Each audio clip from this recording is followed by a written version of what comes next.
Paz seja com todos, queridos. Deus derrame graça sobre vocês mais e mais.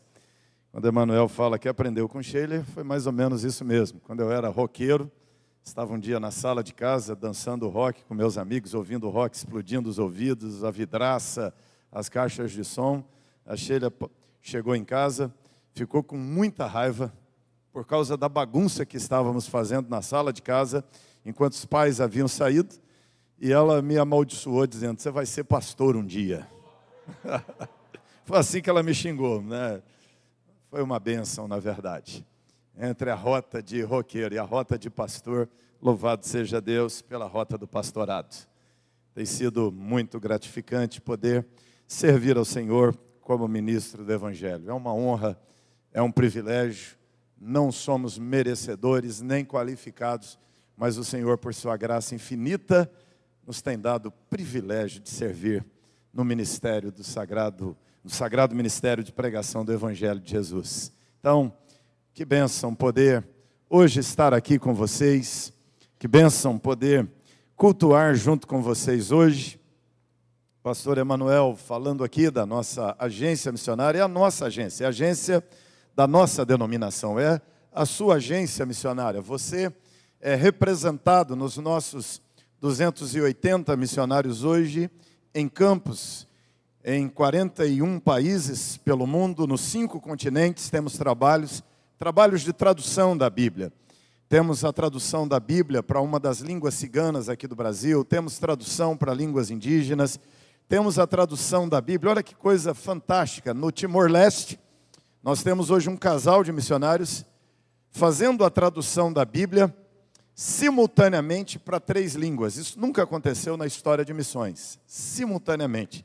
E 3 línguas, oficialmente 2, há uma terceira em andamento, e estas 3 línguas possibilitarão a tradução da Bíblia para mais de 15 a 17 outras línguas faladas naquela ilha. Uma coisa fantástica. Trabalho que levava no passado 50, 60 anos, hoje será concluído em menos de 10 anos. Então é Deus derramando graça, dando à nossa agência, a nós, povo presbiteriano, o privilégio de traduzir a Bíblia para essas línguas e abençoar o povo do Timor e outros povos em outras ilhas ali da região. Então, temos trabalhos com hospitais, escolas, creches, temos aí diversos trabalhos de plantação de igrejas para futura organização de denominações cristãs reformadas em tantos outros países. Então, continue orando por nós. Um abraço a vocês lá da nossa querida Igreja Presbiteriana da Penha, na zona leste de São Paulo. Estamos ali, se você estiver para São Paulo, é uma bênção receber vocês por lá. Abraço aí para vocês, os nossos filhos. A Márcia falou do Amaury Júnior, que é diácono. Os 2 genros também são diáconos. Então, tem uma junta diaconal em casa. Isso é também honra e privilégio para nós. Estamos aqui conversando sobre família, nesse nosso congresso e fechando nosso último momento aqui. Queria convidar você para ler comigo o segundo livro de Samuel. Segundo livro de Samuel, capítulo de número 6, versículo de número 20.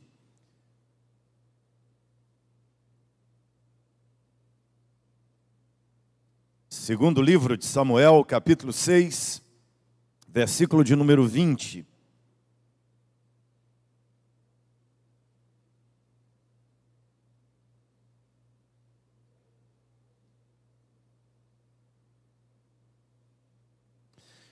Segundo Samuel 6:20, voltando Davi para abençoar sua casa, Mical, filha de Saul, saiu a encontrar-se com ele e lhe disse, que bela figura fez o rei de Israel, descobrindo-se hoje aos olhos das servas e de seus servos, como sem pejo se descobre um vadio qualquer. Disse, porém, Davi a Mical, perante o Senhor que me escolheu a mim antes que a teu pai e a toda a sua casa, mandando-me que fosse chefe sobre o povo do Senhor, sobre Israel, perante o Senhor me tenho alegrado. Ainda mais desprezível me farei, e me humilharei aos meus olhos. Quanto às servas de quem falaste, delas serei honrado. Mical, filha de Saul, não teve filhos até o dia de sua morte. Irmãos, estamos aqui diante de um dos grandes personagens do Velho Testamento, Davi, o grande rei da nação judaica. Davi, que é o referencial da monarquia judaica. Antes dele, Saul havia sido rei, mas foi um desastre como governante da nação e acabou sendo tirado por Deus do poder, e ainda com ele vivo, Deus fez a transferência da unção real para Davi, ungindo Davi como rei da nação. E Saul, de um rei, orgulho nacional, de um herói nacional, se torna uma vergonha nacional.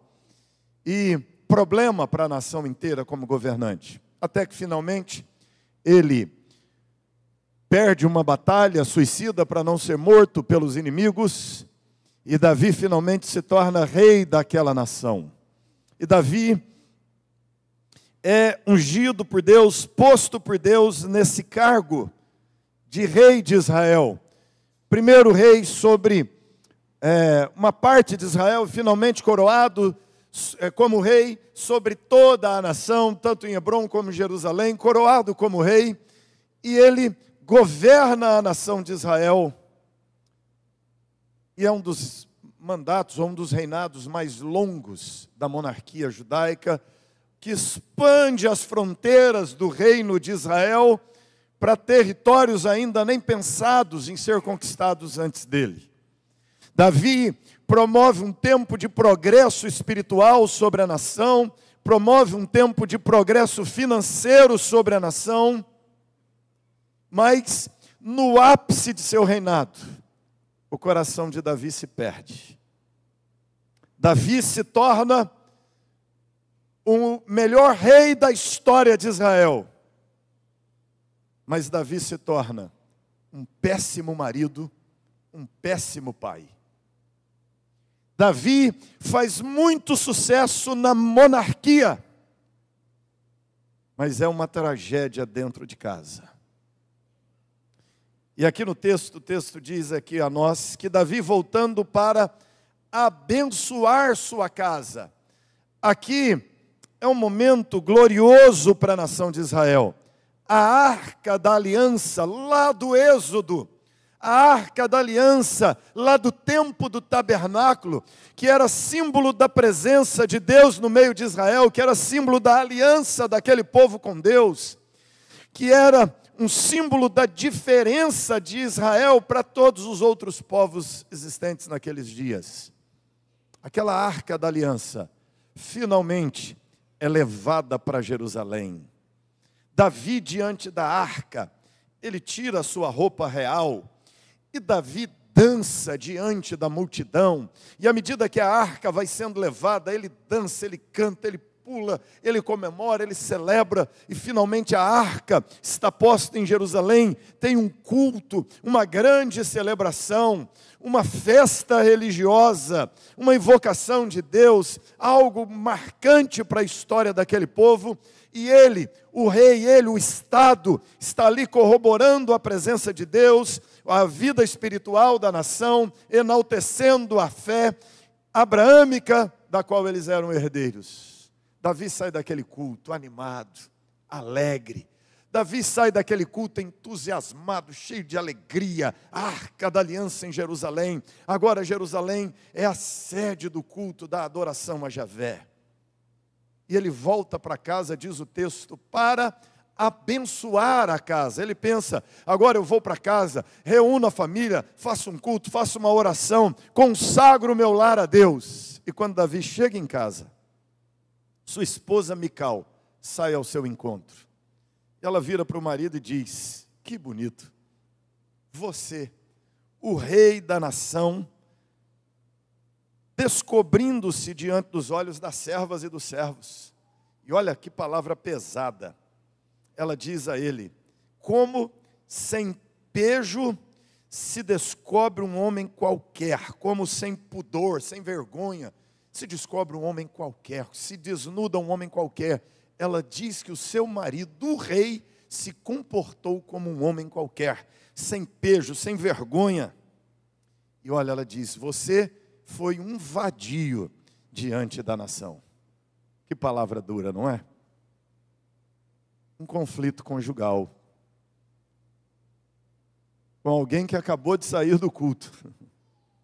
Que foi para casa até pensando em abençoar a casa. Mas uma tensão se arma. A resposta de Davi a Mical é assim, perante o Senhor, e olha o que Davi faz. Perante o Senhor, que deu o reino a mim antes que ao seu pai. Ou seja, Davi também humilha Mical. Davi diz a ela assim, olha, está vendo, você se orgulha de ser a princesa, a filha do Saul? Deus tomou o trono do seu pai e me deu.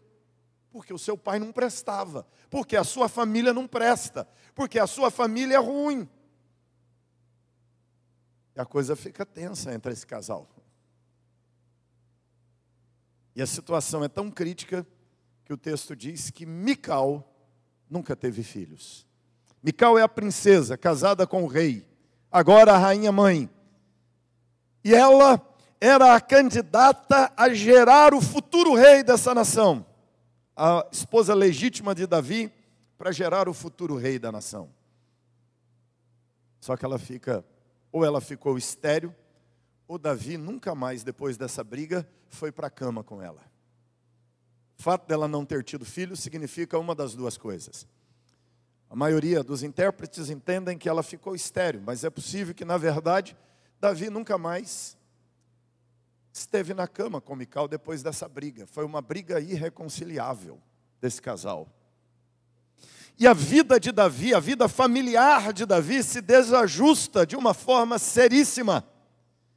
Davi havia se casado com Mical muitos anos atrás, quando ele ainda era um mero soldado, ou nem era um soldado, e foi feito depois soldado de Saul, porque matou Golias, e a promessa de que ele se casaria com a princesa veio exatamente naquele contexto em que ele mata o Golias. A promessa de Saul era quem matasse Golias seria isento de impostos, só isso aí já resolvia aqui no Brasil, não é? Seria isento de impostos, seria acumulado de riquezas e se casaria com uma das filhas do rei. Davi matou Golias. Mas o rei Saul não casou Davi com sua filha, na verdade casou a filha com outro. Davi vira soldado, vira comandante do exército de Saul, até que um dia reivindica o direito de se casar com uma das filhas de Saul. E Saul, querendo se livrar, na verdade, de Davi, ele diz a ele que o deixaria se casar com sua filha se ele trouxesse 100 prepúcios de filisteus. Davi foi à batalha, trouxe 200. E eu imagino a cena que Davi pôs tudo num saquinho, jogou na cara do Saul e disse, agora conta aí, não é? Imagina aquela coisa nojenta. Saul teve que se render e deixou Davi casar com Mical. Mas quando Saul é tomado de ciúme contra Davi, porque quando eles voltavam da guerra, você se lembra? A turma, as mulheres gritavam, Saul matou 1000. Aí eram as sauletes. As davinetes do outro lado gritavam, Davi matou 10.000. Já pensou? Uma torcidazinha pequenininha, gritando, Saul matou 1000. A torcida, a massa, a galera gritando, Davi matou 10.000. Ciúme de Saul. E ele começa a odiar o próprio genro. E a gente fala mal de sogra, mas sogro não fica por menos, não é? É uma figura de um sogro complicado. E ele, num jantar de família, pega uma lança, joga em Davi. Davi, que era meio ninja, saiu fora da lança, a lança cravou na parede. A coisa vai ficando mais tensa, até que finalmente ele manda soldados matar Davi em casa. Mical ouve a conversa, aconselha Davi a fugir, Davi foge.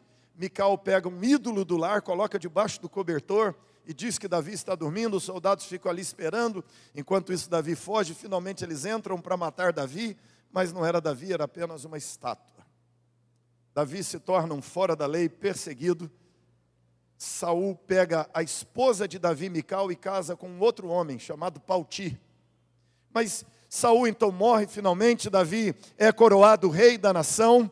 Naqueles seus tempos de peregrinação, ele se acampou perto da cidade, da fazenda de um homem chamado Nabal. Nabal é aquele marido incomunicável, é aquele marido intransigente, é aquele marido duro, é aquele marido nervoso, é aquele marido que não dialoga, que dá ordem, que não debate, que bate. Então, Davi pede a Nabal comida para seus soldados. O Nabal diz, ele é um foragido do rei, não vou dar comida para esse cidadão vadio também. Davi resolve matar todos os homens da fazenda do Nabal. Abigail, a esposa dele, pega pão, queijo, vinho, coloca em cima de um jumento, leva para o Davi e serve os soldados de Davi. E Davi diz, essa mulher foi sábia e me livrou de derramar sangue inocente hoje. Davi se encanta com aquela mulher. Ela volta para casa, o marido descobre o que ela havia feito. Nabal fica com tanta raiva, mas tanta raiva, que literalmente morreu de raiva. Cuidado quando você fala assim, estou morrendo de raiva. Pode morrer mesmo. Raiva mata. O coração dele ficou duro como pedra, ele infartou por causa da contrariedade, da raiva.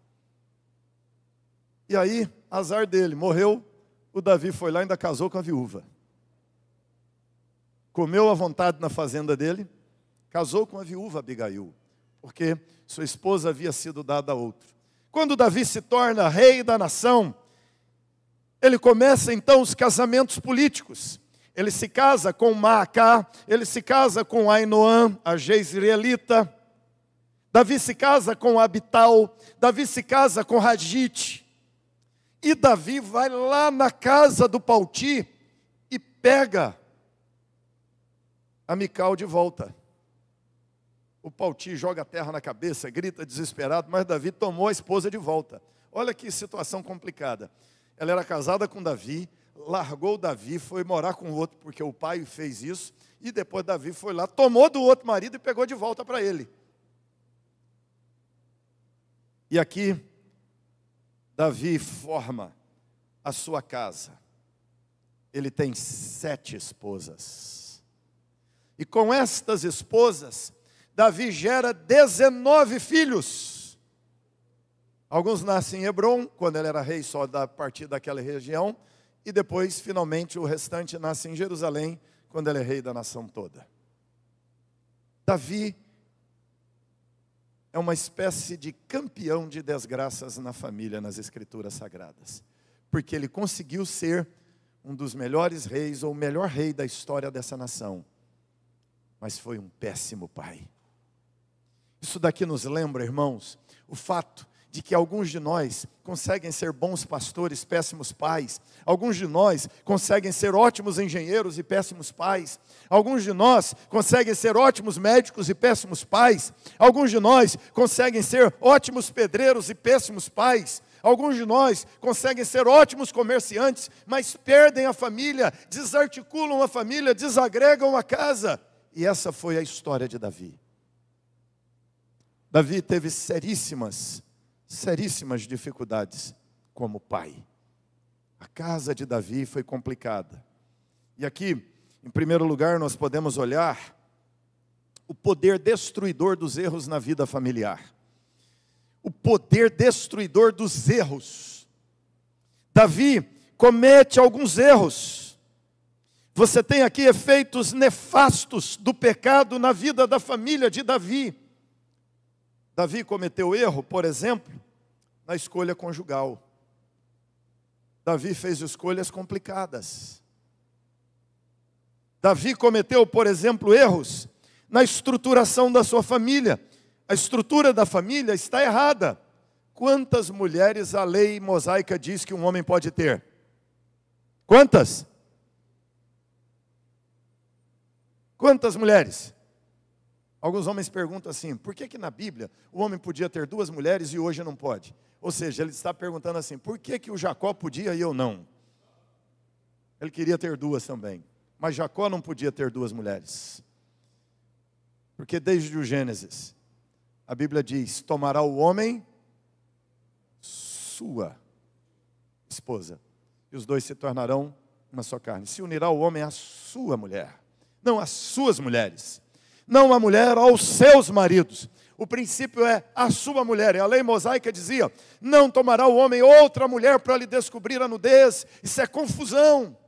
Mas Davi transgrediu a lei mosaica. Davi é o rei, Davi é o líder da espiritualidade da nação, Davi é o pastor da igreja, Davi é o líder da religiosidade, da política na nação. Davi é o homem que coordena o culto no templo, que organiza o coral, que organiza a orquestra, que patrocina a adoração em Israel. Mas Davi, ao mesmo tempo que pratica as atividades religiosas, transgride a lei de Deus, casando-se com uma mulher, 2 mulheres, 3 mulheres, 4 mulheres, 5 mulheres, 6 mulheres, 7 mulheres. Uma para cada dia da semana. Não é uma maravilha? Uma mulher para segunda-feira, uma já podia pôr até o nome assim, segunda-feira, terça-feira, quarta-feira, quinta-feira, domingo. Davi tinha uma esposa para cada dia da semana. Ele erra na estruturação de sua casa, e aí ele tem filhos com mulheres diferentes, e os filhos de Davi, um é filho de Ragite, o outro é filho de Ainoã, o outro é filho de Macá, o outro é filho de Abital, ou seja, os meninos são meio irmãos, é uma família mosaico, fora da estrutura padrão estabelecida por Deus. Davi permite que sua família não seja matrimonial. É uma família confusa, política, conveniente. E como se isso não bastasse, Davi tem uma esposa para cada dia da semana. Mas um dia, depois que Davi já não ia mais à guerra, está ali na varanda do palácio, olhando a beleza dos seus jardins, e de repente ele olha e tem uma menina linda tomando banho numa das fontes dos jardins do palácio. Davi pergunta, quem é aquela? A turma diz, aquela é Batseba, a esposa de Urias. Davi só ouve essa parte, é Batseba, ele não ouve esposa de Urias. Davi diz, traz aquela menina aqui. Levaram aquela mulher para o palácio. Davi seduz aquela mulher e começa a ter um caso sexual com ela. Davi tem uma esposa para cada dia, mas ainda achou um dia vago para trair as 7 esposas. As 7 esposas são traídas. Davi adultera com Batseba. Começa uma aventura amorosa com ela. Em busca do prazer, em busca de amor, em busca de felicidade. Davi está em busca de felicidade no amor, no casamento, no sexo, no deleite.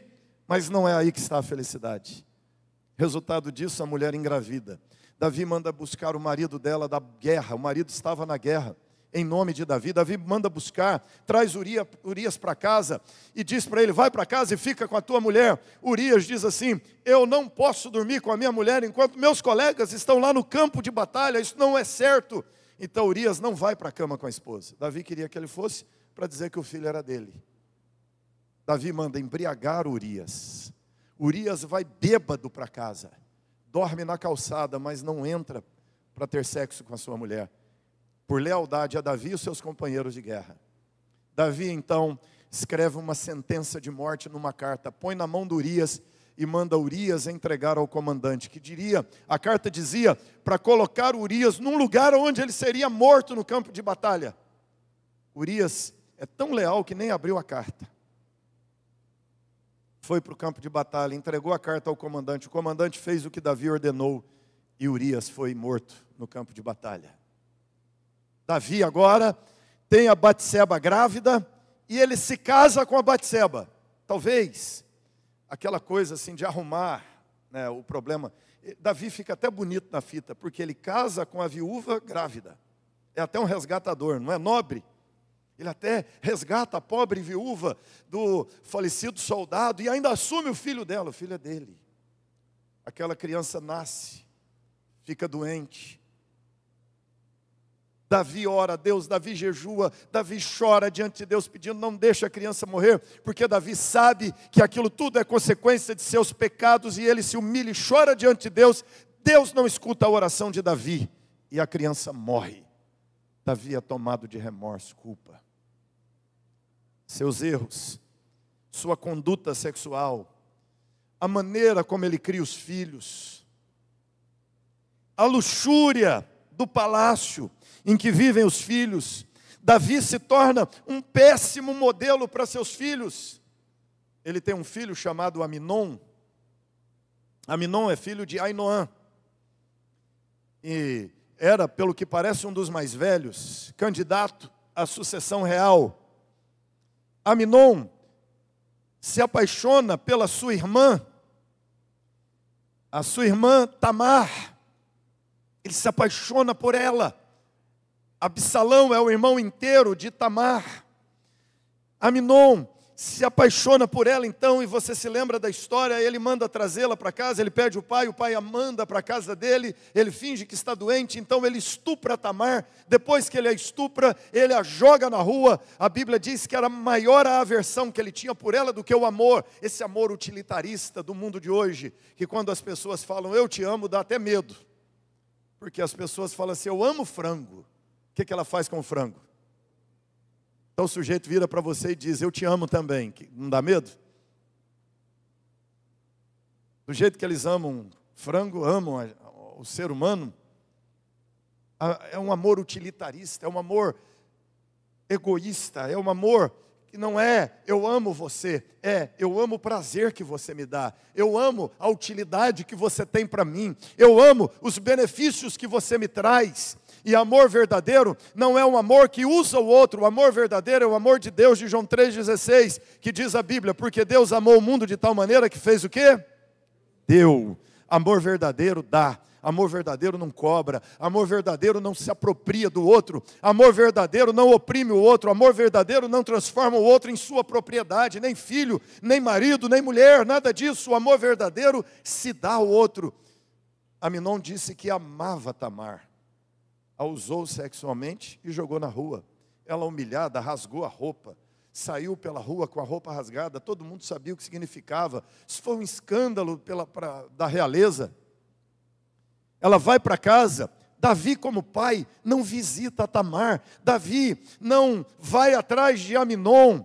Davi não faz o que tem que fazer. Davi não corrige as mazelas dos filhos. Davi não repreende o pecado dos filhos. Davi permite que os filhos façam o que querem fazer. Parecido com alguns pais do século 21. Essa época que não pode dizer não aos filhos. Você pega uma criança de 6 anos e diz não para ela, ela derruba a casa, ela derruba o supermercado. Lembra daquele desenzinho Ben 10? O menininho tinha um relógio, ele apertava e tinha 10 monstros dentro do reloginho. Parece que toda criança hoje tem um Ben 10, não é? Você contraria o menino, ele aperta o botãozinho e tem monstros lá dentro. Não, irmãos. As crianças precisam ser repreendidas, elas precisam ser corrigidas, elas precisam ouvir não, não vai, não pode, elas precisam aprender a ouvir senta e fica sentado, elas precisam aprender a ouvir vai tomar banho e vai tomar banho, hora de jantar, hora de jantar, hora de acordar, hora de acordar, hora de dormir, hora de dormir. Ela precisa aprender a ouvir não vai mexer no celular, ponto. Davi foi esse tipo de pai permissivo, que os filhos faziam o que queriam. Por isso que Aminon quis Tamar, o que ele fez? Pegou. Tinha limites. Davi não corrigiu Aminon. Quem acolheu Tamar foi o irmão mais velho, Absalão, ambos filhos de Macá. O irmão vai lá, acolhe a irmã, leva para casa, consola, tenta curar o coração daquela menina, agora não mais virgem, agora é uma princesa que perdeu a virgindade. Ela não vai casar o resto da vida, gente. Nenhum homem vai querer essa mulher. Ela perdeu toda a perspectiva de história familiar dela por causa de uma noite de desejo sexual do seu irmão. Absalão espera a correção do pai, o pai não corrige. 2 anos depois, Absalão convida todos os irmãos para um churrasco. Distribui bebida à vontade. E Davi não corrigiu os filhos dados à embriaguez. Aminon se embriagou naquela festa. Absalão se levantou contra Aminon e o matou a punhaladas no meio da festa da família. Olha que situação trágica. Absalão foi para a cidade refúgio, ficou por lá, até que lhe foi permitido voltar para o palácio. E quando Absalão voltou para o palácio, voltou finalmente para Jerusalém, Ele tenta falar com o pai o recebe, mas não conversa com ele, e ele passa a odiar mais ainda o pai, e aí o Absalão começa uma campanha eleitoral. Ele fica na porta do palácio. Quando o sujeito chega, ele pergunta: onde você vai? O sujeito diz assim: eu tenho uma audiência com o rei. Ele fala: não vai adiantar, o rei não ajuda ninguém. Fala comigo que eu te ajudo. E a Bíblia diz que ele roubou o coração do povo. E ele então armou um golpe de estado. E ele tomou o trono de Davi. E quando ele tomou o trono de Davi, ele odeia tanto o pai. Sabe o que ele fez? Ele pegou as concubinas de Davi, que além de 8 esposas, Davi tinha concubinas. Ele estuprou cada uma delas na varanda do palácio, dando um show de sexo explícito para a nação. Um estupro online, ao vivo, diante da nação. Porque ele queria a atenção do pai. Esse menino odeia o pai. Absalão, que quer dizer filho da paz, é na verdade o filho da ira, da guerra. Finalmente, o general de Davi persegue Absalão. Absalão tinha o cabelo comprido, fugindo no meio das árvores, o cabelo agarrou nos galhos, ele ficou pendurado. O comandante chega e mata o Absalão. A notícia chega no palácio. Davi anda na varanda do palácio de um lado para o outro gritando: Absalão meu filho, Absalão meu filho, Absalão meu filho, porque Davi finalmente está percebendo as bobagens que ele fez, negligenciando a criação de seus filhos, negligenciando o formato certo da família. Poder destruidor do pecado nas famílias. Irmãos, você quer uma família saudável? Expulsa o pecado da tua casa. Varra a transgressão da lei de Deus da tua família. Você como homem, guarde a lei de Deus, obedece o Senhor. Siga os mandamentos de Deus, como diz Deuteronômio, lido aqui 6, lido hoje. Deus é o único Deus, obedeça ao Senhor, tema o Senhor, seja um homem íntegro, seja um homem honesto, seja um homem verdadeiro, lide de maneira honesta com as tuas finanças, lide de maneira honesta e correta com os vícios, lide de maneira honesta e correta com a sexualidade, com as conversas. Tire o pecado da tua casa em nome de Jesus, se você quer uma vida familiar saudável. Pecado destrói as famílias. O que destrói casamento é pecado, violência, promiscuidade, negligência, frieza, não amar como a Bíblia mandou amar. Você precisa amar tua esposa, você precisa amar teu marido. Os filhos têm que honrar seus pais, os pais têm que amar e criar os filhos na exortação e disciplina do Senhor. Nós estamos, irmãos, no meio de uma guerra interior. A guerra interior, que é vencer o pecado. Se você vencer o pecado, você será um ótimo marido. Se você vencer o pecado, será uma ótima esposa. Se você vencer o pecado, será um ótimo pai. Se você vencer o pecado, será um filho abençoado. Mas se você sucumbir ao pecado, o pecado vai destruir a tua vida pessoal e a tua família também.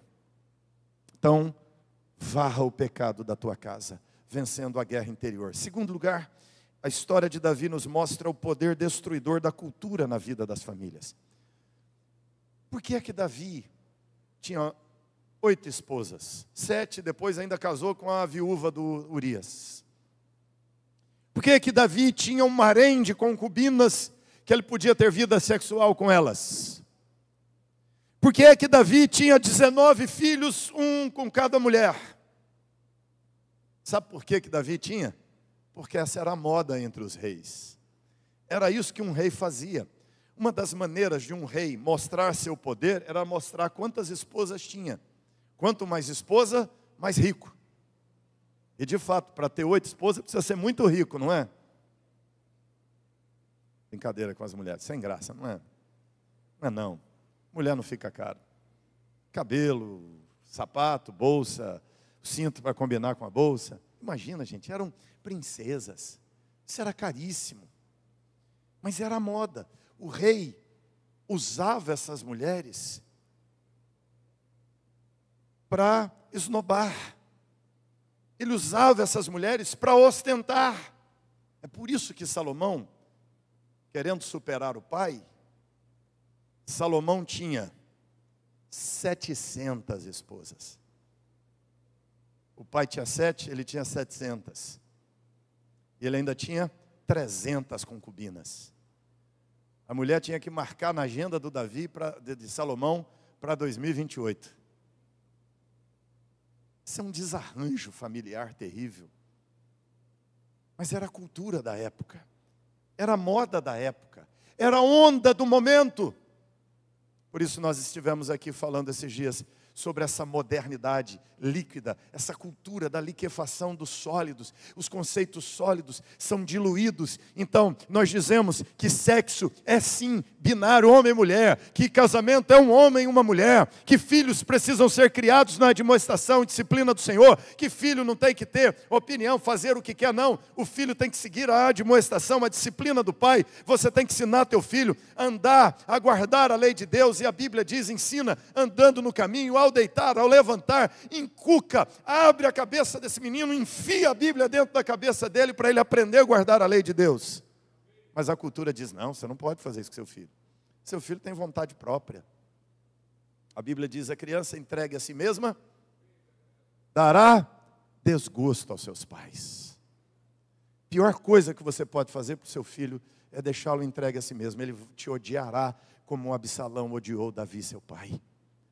Quando Absalão odeia seu pai, ele está dizendo, pai, o senhor não me corrigia. Pai, o senhor não orava comigo. Pai, o senhor não me ensinou a temer a Deus. Pai, o senhor não foi pai para mim. Tudo que uma criança precisa é de um pai doutrinador, disciplinador, de um pai que ensina essa criança a andar no caminho certo. Mas a cultura era diferente. Davi aderiu à cultura e abandonou a lei de Deus. E a cultura tem o efeito destruidor dentro das famílias. Irmãos, a nossa sociedade é adepta da cultura do divórcio. A nossa sociedade está se tornando adepta da cultura da promiscuidade sexual. A nossa sociedade é adepta da cultura do materialismo. A nossa sociedade é adepta da cultura do consumismo. E você acha que a coisa mais importante é você comprar um berço caro, é você dar um tênis caro para o teu filho, é você dar um celular de primeira para o teu filho. Coitado dele, não pode ter um smartphone de última geração, pobrezinho, vai ser humilhado na escola. Não, o teu filho precisa do teu amor, da tua atenção e dos valores do reino fixados no coração dele. Não importa qual celular você der a ele, não importa até se você nem der celular a ele, não importa qual tênis ele usa, se você ensinar a ele os caminhos, o temor do Senhor, ele te amará profundamente, será grato para você a eternidade inteira. Mas a cultura é a cultura da droga, é a cultura do alcoolismo hoje. A cultura é a cultura dos vícios. Eu estava conversando com um pastor batista, alguns tempos atrás, o miserável defendendo a maconha, dizendo que a maconha é uma coisa boa, é relaxante. Já pensou um pastor maconheiro?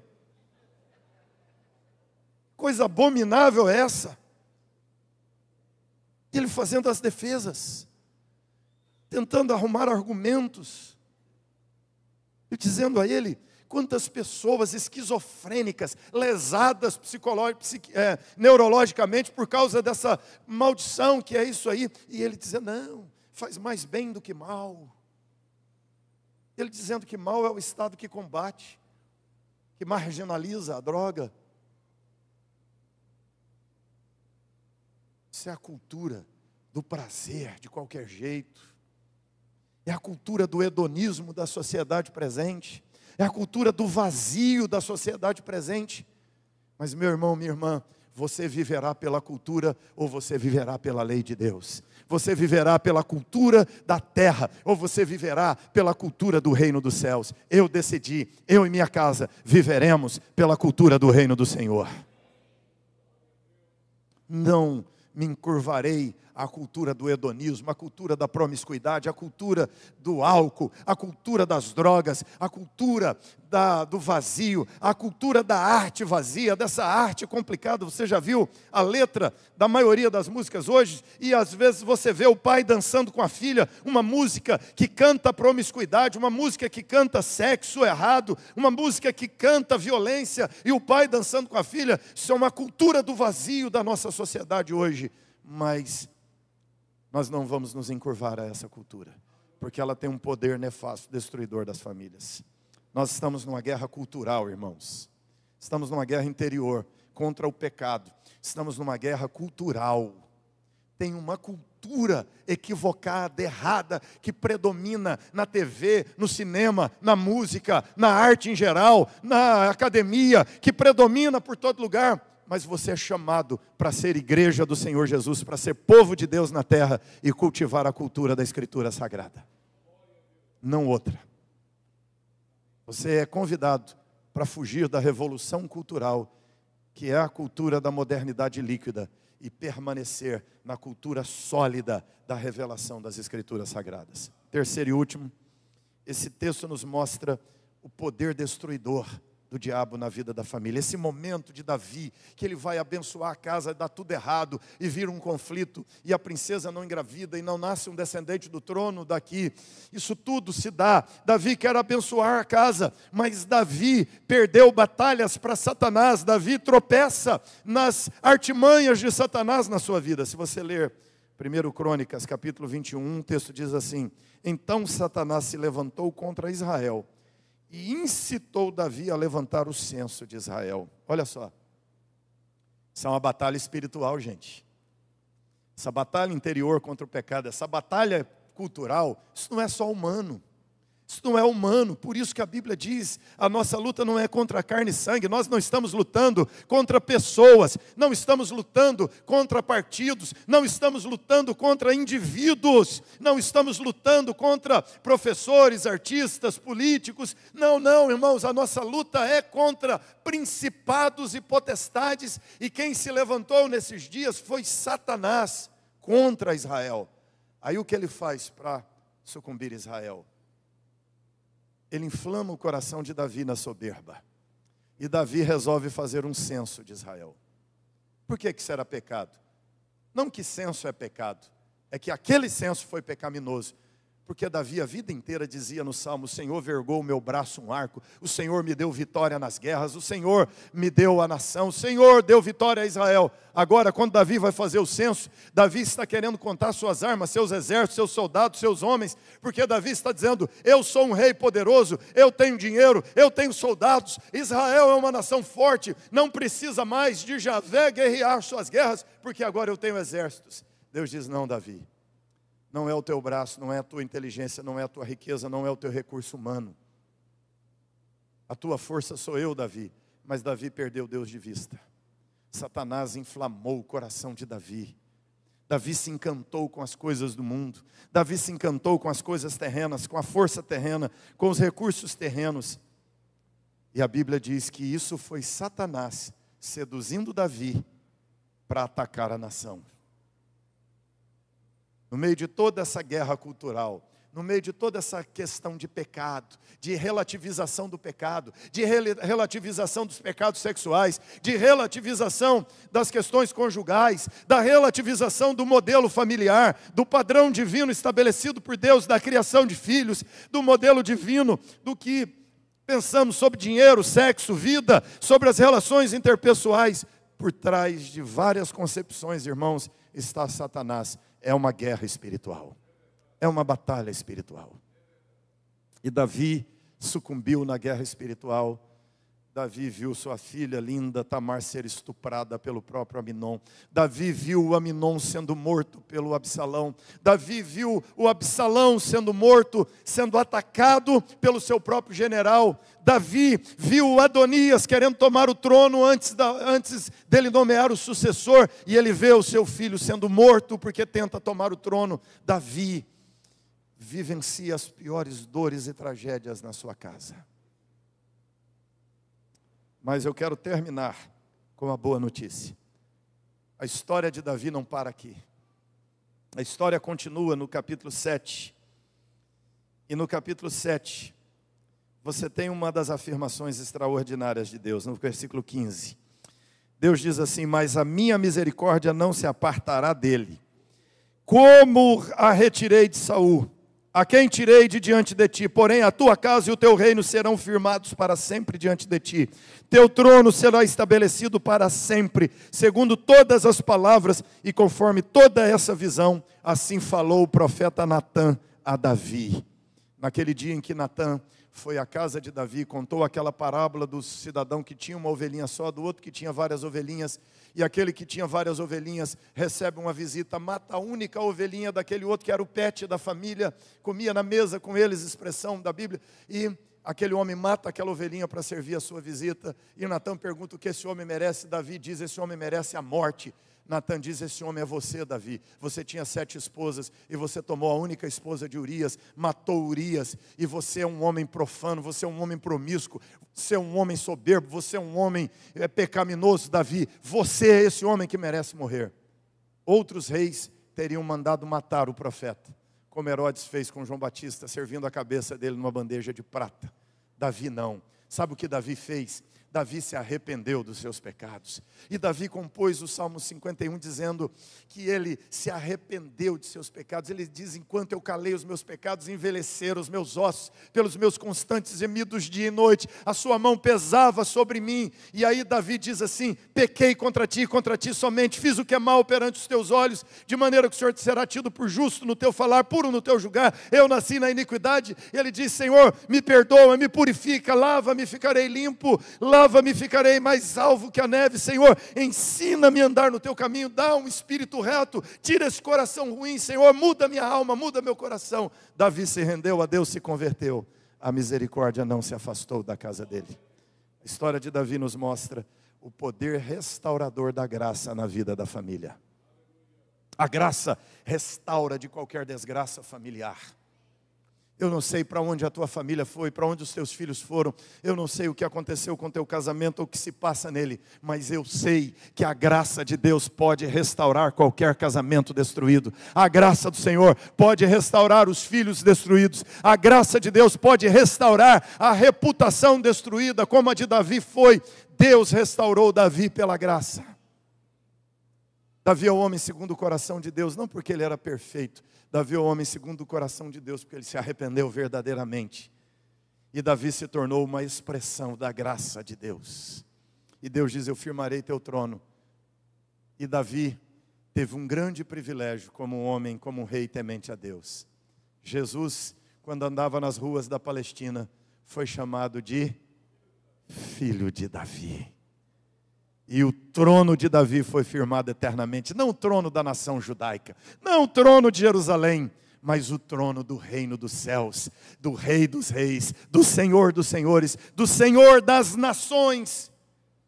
O descendente de Davi se torna o rei, o salvador de todos aqueles que creem no Senhor dentre as nações da terra. Porque a graça de Deus visitou a casa de Davi. E diante de todas as tragédias, complicações, desventuras, desgraças familiares, a graça de Deus de alguma forma redimiu a casa de Davi. E olha que coisa fantástica.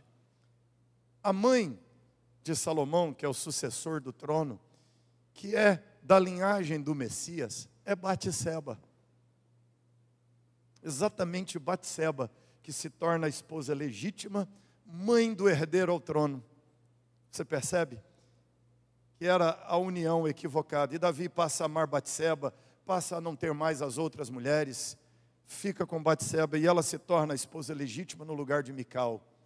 Porque a graça de Deus conserta os erros humanos. Se os erros, pecados destroem a família, a graça restaura a família. Deus nos dá vitória na batalha pessoal, na batalha interior. Se a cultura vem e desajusta, desagrega e bagunça a família, a lei de Deus endireita e a graça de Deus restaurou e ajustou e organizou a casa de Davi. A graça de Deus deu vitória na batalha cultural. A graça de Deus deu vitória na batalha espiritual. E a casa de Davi sobreviveu, prevaleceu e venceu. Vamos orar ao Senhor para fechar? Eu não sei o que o pecado está fazendo na tua casa. Eu não sei o que a cultura está fazendo na tua casa. O que o diabo pode estar fazendo e semeando de destruição na vida dos teus filhos, dos teus netos. O que ele está fazendo com os teus genros, tuas noras. O que ele está fazendo com os teus filhos. Deus sabe, Deus vê a tua luta, Deus vê a tua dor. E talvez você olhe para si e diga assim: foi eu que errei. Está certo, você errou, mas tem conserto em nome de Jesus. Se você errou, tem esperança, tem conserto. Busque ao Senhor. A misericórdia do Senhor não vai se apartar da tua casa. A misericórdia do Senhor não se apartará da tua família. A graça do Senhor não se apartou de você. Tem esperança. Busque o Senhor, se renda diante do Senhor como Davi se rendeu diante de Deus. E os milagres de Deus acontecerão na tua casa. O milagre de Deus pode acontecer no teu lar. Então, vamos falar com Deus.